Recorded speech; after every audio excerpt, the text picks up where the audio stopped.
1986. Okay. Okay? Okay, all right. I think at that time there was a certain almost off-the-rails thing his drumming had. Okay. And after that, not so much. Okay. Now, Okay. that may be because of what Sam says. It also may be because of Ed's songwriting style and how it was developing. Although I will be the first to admit, I did hear some of that Alex Van Halen magic on A Different Kind of Truth. Right. So I do think what Sam says is kind of harsh, but I do hear where he's coming from. But having said that, if Al didn't do what he did, which is basically quit drinking, I think odds are he would not have survived. Wow, yeah, no, that's for sure. That's for sure. I mean, even David Lee Roth had one of the last things he told. Absolutely, yeah. Right? Even one of the last things that David Lee Roth said to Ed. Yeah. Before he left the band, was Ed, I'm not getting this quite right, but it was something to the effect of, Ed, your brother's up to a case a day. Right. Or something like that. Right. And when Dave starts mentioning that, look out. Yeah, exactly. Right? I mean, things have got to be bad. Like, yeah. Exactly. So now, one thing I thought was a little strange is Sammy declared themselves as the biggest band in the world. Listen, 5150 was incredibly successful. Had hits, did well, great transition with Sam, fantastic. I would not call them the biggest band in the world at the time. I don't think that's fair to say, right? Well, how does he define it? Were they one of the biggest bands in the United States? For sure. Yeah. In the world?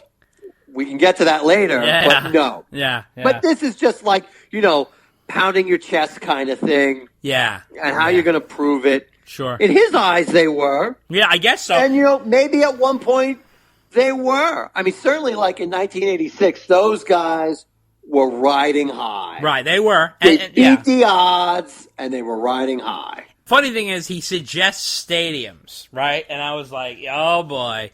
He's suggesting stadiums, which, I think Sam's doing that from a dollar standpoint. Like, let's bang out a stadium date. Because what they were doing on the 5150 tour is they were doing multiple nights. So when they came to New Jersey, when I saw them, they played like 4, maybe more than 4. It was like, I think it was 4 nights in a row, or at least in a week, or whatever the hell it was. That's a lot to do in one city. Instead of maybe like, do one stadium show in Jersey, and bang it out, you know what I mean? And make it simpler. So, well, I thought he wanted to do stadium shows, and this was around 1988 when they were doing the Monsters of Rock tour. This is where we're heading into, Right. Because he wanted to spend less time on the road. Right, which is, dude, listen, I mean, who comes into a job and says, yeah, okay, I'm going to be lead singer of Van Halen. Okay, great. Well, I don't really want to do old Van Halen songs. Well, I don't want to tour all that much. It's like, dude, are you fucking high? I mean, like, what are you doing? Like, you don't take a job if you're not going to do the fucking job. I mean, come on, man. Right, and that was also, he had also mentioned about touring internationally. Yeah. He wasn't too excited about doing that either. I know. But you got to remember that around this time, he was having personal issues at home. Right. And I think he really genuinely wanted to work on those. Right. Well, but meanwhile, Van Halen had a work ethic. Right. Like we said, second to none. You got to remember, these are the guys who will put out an album, tour. Put out an album, tour.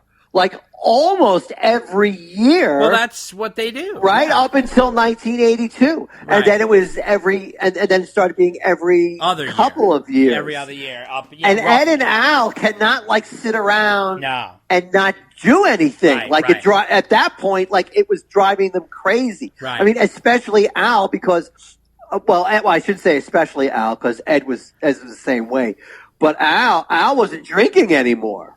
I know. He was sober. He sobered up for OU812, or was it after OU2? I think he sobered up, right? Right. After the dad died. Yes. After the dad died, and that was bad. Jan Van Halen died, and that sobered him up. But what happened was tension already started by the second album. I didn't know this until I read this in the book. This is a quote from Al. "We got you in the band. We thought you were committed. If we would have known this," meaning about not wanting to tour, "we would have gotten somebody else." Oh, that's chilly. Right. Well, there you go. Yeah. And that will be a recurring issue. Oh, yeah. And the cracks were happening during the making of OU812. It just goes to show you. I mean, that's for sure.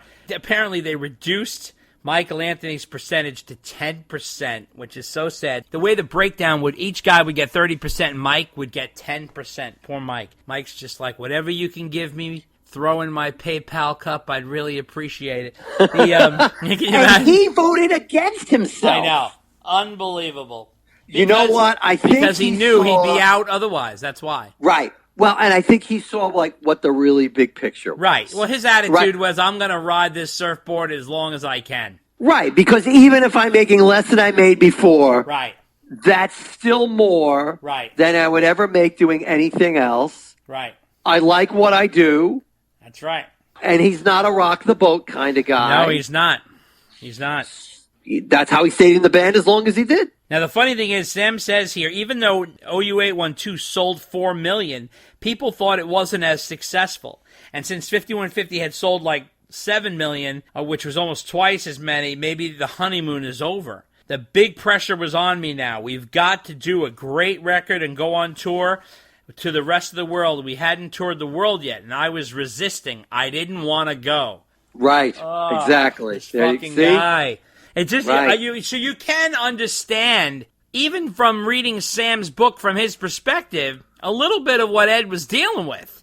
I mean, Ed was like, what the fuck is going on? This guy doesn't want to play Van Halen songs. He doesn't want to fucking tour. I mean, like, what the fuck is going on? So I can understand him having aggression there. No wonder he was drinking himself to death. Eddie didn't like being home, Sam said, and not doing anything. Ed and Al were really putting pressure on me. Now, of course, they had done Sam's solo album in between 5150 and OU812, but we're not going to get into all that. We did a whole podcast on this, so we're not going to get into that whole thing.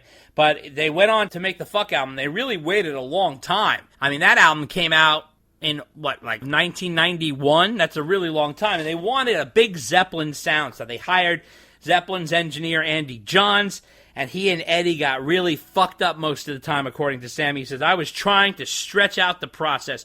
With all the problems I had at home, there were days I couldn't go into the studio, and Ed and Al were there day and night, every day. They started hammering me a little bit about not being there. Andy Johns was a disaster, but Eddie protected him. With Al sober, Eddie needed a new partner in crime, and that was Andy. And he was bombed.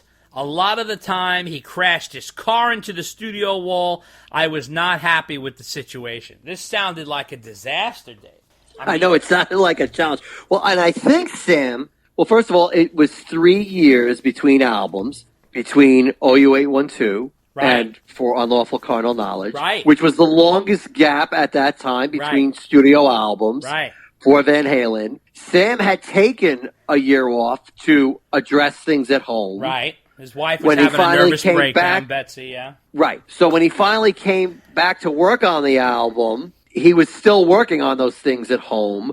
And meanwhile, Ed and Al, they're workhorses. They're hungry. They want to work on this album. Yeah. And Sam is kind of like, men's amends about the whole thing. Right. And it's not like I don't think they didn't care about his situation, but they were really like, look, come on, man.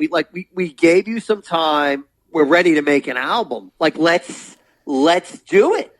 Absolutely. Now, there was tension, and Andy erased some of Sam's vocal takes, and it caused Sam to storm out. And then they called on Ted Templeman at this point, and Ted did the vocals, and he said he helped him with the mix, and he saved the day. So he said that the album originally was going to be titled Fuck, and they ended up going with the acronym, which is For Unlawful Carnal Knowledge. Again, he keeps touting them as the biggest band in the world. But the funny thing is that they even got some facts wrong. He described Right Now as the second single, but it was actually the fourth single on the album, which is kind of weird. Sammy described Right Now as the song that was his baby. Meanwhile, Ed has been working on that song for years. I mean, that song was old. That song was from 83. But he calls it his baby, Sam. Unbelievable. Unbelievable, this fucking guy. I guess lyrically it was his baby. Right. Apparently, the biggest songs on each of the albums, or at least some of the biggest songs, were added last minute. Like Dreams was a last minute add to 5150. Finish What You Started was a last minute add to OU812. And Right Now was a last minute add for Unlawful Carnal Knowledge. And he admittedly described that the video treatment for Right Now was dumb, but then realized it was brilliant. And he says one of the outtakes, though, which is really interesting, Dave, from the Right Now video was Sam looking in a mirror with a poster of the old Van Halen in it, while the line underneath says, "Right now, Dave wishes he was Sammy." And apparently they pulled that out of the video. I'm assuming Warner Brothers put the kibosh on that because Dave was still a Warner Brothers artist at the time. But or maybe the brothers shit. did. Or maybe the brothers did. I don't think they gave a shit about anything, those guys.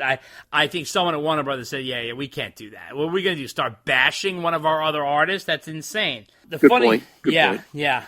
And he's growing apart from his marriage with Betsy at the time. He's going wild on the fuck tour. Literally, he's making it the fuck tour. He's fucking around left and right. He's fucking everything in sight. And my God, did the sex get graphic in this book. He said he was very careful not to bring home some infection, though, which he was very sensitive to his wife. He wanted to make sure he wasn't bringing anything home. Because he cared about his wife, he said. I mean, can you believe this? It's like he's doing her a massive favor by not bringing home any infection. Yeah, he has an interesting perspective exactly. on things where, I don't know if that was like a self-justification or... Well, it definitely gave you insight as to where he was and what he was thinking at the time. Even though if like you or I are not completely on board with that way of thinking, at least we understood what was going through his head. Yeah. He said he loved his wife, he loved his family, he loved his lifestyle. He said his wife couldn't stand his career, and he loved it. And they had become entirely different people. And the only reason I'm bringing this up, because I knew we weren't going to get into Sammy's personal stuff, but it kind of affects the whole band situation. But he was partying hard. So Sam was all in on the fuck tour. Sam was fucking on the fuck tour. He had his rocket out half the time. So he was having fun. He says, this is a direct quote from Sam, "I fucked everything that walked." And this is pretty crazy. He said he had a tent underneath the stage, as well as the other guys, which is questionable. What the fuck is going on there? Then he says Ed's solo was 29 minutes long. I saw that tour multiple times. It was not 29 minutes long. No, it was just like 10, 15 minutes. Yeah, exactly. He says, I'd have 5 or 6 girls in my tent naked, with all of us having brutal sex while Eddie was out there doing his thing. That was every night. First of all, 5 to 6 girls. Seriously? I mean, how would he have the fucking time to even do that? I really think he's trying to out Dave here. I think he's really trying to be like, hey, look at me, I'm the cool guy underneath the stage, fucking the chicks while Daddy plays guitar. I mean, he was like, come on, man. Right. And who can prove him wrong? Who can prove him otherwise? Who's going to prove him wrong? It seems a bit exaggerated. Then he says, I had so much sex that it got to where I couldn't come. I'd go 2 to 3 weeks without coming. I mean, it's just, Jesus fucking Christ. It's like, Sam, you know what? Maybe little inside voice. Maybe use a little inside voice there. What the fuck, dude? I mean, it's so gross. And then he says, he met Kari at the end of the fuck tour and at Scotty Ross's birthday party. And then they got into the whole Right Here, Right Now live album. He says that's where the tension, which we already saw happening, OU812 and with For Unlawful Carnal Knowledge, okay? So the increasing tension is building. They started butting heads. Al's marriage was washed up. Eddie's marriage had been on the rocks for some time. This is all according to Sam. And Ed was pretty wasted much of the time. Ed kept wanting Sam to stay late, Sam was in a relationship that was soaring. Ed didn't want him to go home. He was kind of jealous, and he would keep everything stashed in the studio that he was hiding from his wife. He was like drinking. He had all kinds of booze and shit stashed away.